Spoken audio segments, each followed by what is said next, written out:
Hoy en día, que lavarse las manos salva vidas es algo que sabemos todos, es de cajón, ¿verdad? Pues para el hombre que lo descubrió, esta simple verdad fue una auténtica sentencia. Esta es la increíble y sobre todo trágica historia de Ignaz Semmelweis, el médico al que decir la verdad le costó su carrera, su cordura y finalmente su propia vida. Para que nos hagamos una idea de la magnitud del problema, empecemos con esta pregunta, que es tremenda. Estamos en la Viena de los años 40 del siglo XIX, una de las capitales médicas del mundo, y las mujeres embarazadas tenían tal pánico a entrar en el hospital que algunas, literalmente, preferían dar a luz en un callejón. ¿Y por qué? Porque sabían que entrar en la sala de maternidad equivocada podía ser, sin más, una sentencia de muerte. Vale, vamos a meternos en el meollo. El Hospital General de Viena tenía 2 pabellones de maternidad. La Sala 1, que estaba atendida por los médicos más prestigiosos y sus estudiantes, y luego la Sala 2, gestionada únicamente por matronas. Cualquiera pensaría que la sala con los doctores era la más segura, ¿no? Pues la realidad era justo la contraria. Y los números, es que los números no mentían, eran aterradores. En la sala de los médicos, la tasa de mortalidad por la llamada fiebre puerperal se disparaba llegando a superar el 18%, casi una de cada 5 mujeres. Mientras tanto, en la sala de las matronas, esa cifra era bajísima, casi inexistente. La diferencia era un abismo. Estaba claro que algo terrible estaba pasando, pero nadie sabía el porqué. Esto nos sitúa, de lleno, en un auténtico misterio de detectives. El hospital era la escena del crimen y un asesino invisible se estaba llevando por delante la vida de cientos de madres. El problema es que la medicina de la época no tenía ni las herramientas ni los conocimientos para encontrar al culpable. Y para entender por qué nadie daba con la tecla, hay que entender cómo pensaban en aquella época. En los años 40 del siglo XIX, la gente no sabía lo que eran los gérmenes. Las enfermedades se atribuían a cosas como miasmas, malos aires, a desequilibrios de humores en el cuerpo o directamente a un castigo divino. Lavarse las manos era algo que simplemente no se consideraba importante. Y ojo, cuestionar a un médico superior era una ofensa gravísima, no un debate científico. Y aquí, en medio de todo esto, entra nuestro protagonista, Ignaz Semmelweis. Él no era un rebelde, para nada, sino un observador metódico, casi obsesivo. Mientras sus colegas se aferraban a las viejas teorías de siempre, él hizo algo que era radical para la época. Empezó a contar. Anotaba cada muerte, comparaba cada dato, buscaba un patrón que todos los demás estaban ignorando. Su investigación fue básicamente un proceso de eliminación. En 1846, lo primero que hizo fue documentar el horror de las estadísticas. Durante meses fue descartando una teoría tras otra. Vio que la diferencia no se debía a los miasmas, ni a las posturas de parto, ni a nada de eso. La clave, la pieza que lo cambió todo, llegó en 1847, a raíz de una tragedia.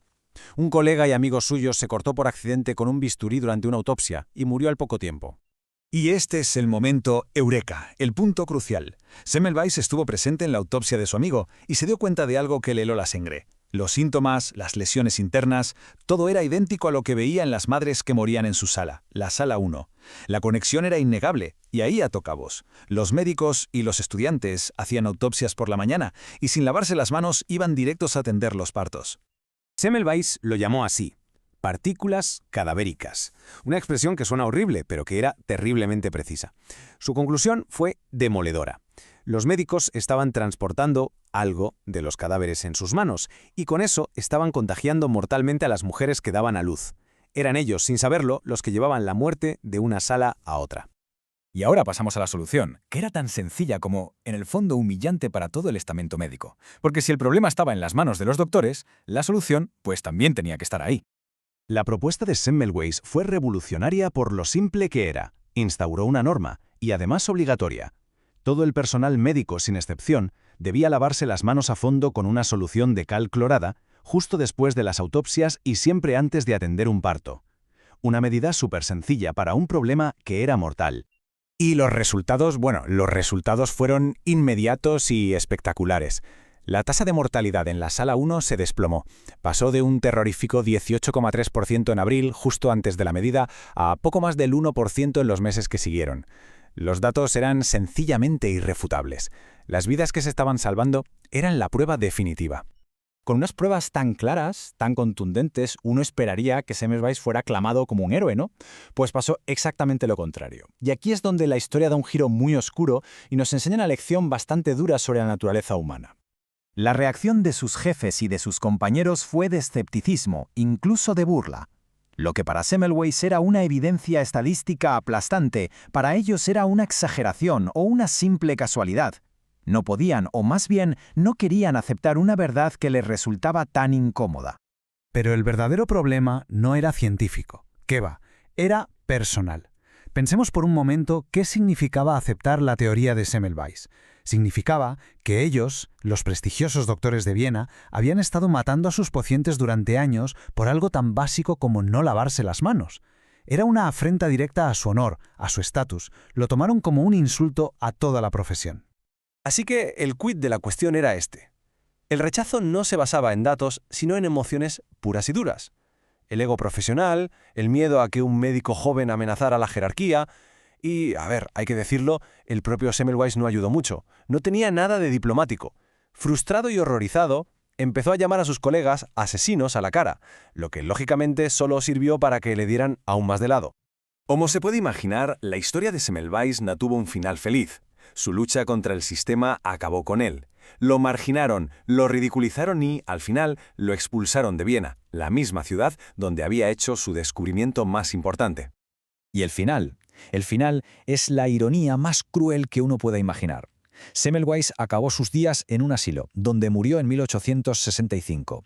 La causa de la muerte, septicemia, una infección generalizada que empezó en una herida. El hombre que le enseñó al mundo cómo prevenir las infecciones murió precisamente de una infección. Tuvieron que pasar años después de su muerte para que científicos como Louis Pasteur demostraran la existencia de los gérmenes y para que Joseph Lister desarrollara la antisepsia. Ellos le dieron la explicación científica a lo que Semmelweis había descubierto solo con la observación y los datos. Y por fin, el mundo de la medicina adoptó las prácticas por las que él había sido condenado. Su trabajo, sin que se le reconociera a tiempo, fue la base de todo. Y su legado hoy es inmenso. No es ninguna exageración decir que los principios que él descubrió a base de contar y observar han salvado a millones y millones de personas. Hoy se le conoce como el Salvador de las Madres, un título que tristemente nunca llegó a escuchar en vida. La historia de Ignaz Semmelweis es, al final, una advertencia brutal que nos obliga a preguntarnos algo. ¿Cuántas veces se ignora la evidencia, se ignora la verdad, simplemente porque es demasiado incómoda o porque hiere nuestro orgullo? Es una pregunta que era relevante en el siglo XIX y que, si lo pensamos bien, quizá hoy lo sigue siendo más que nunca.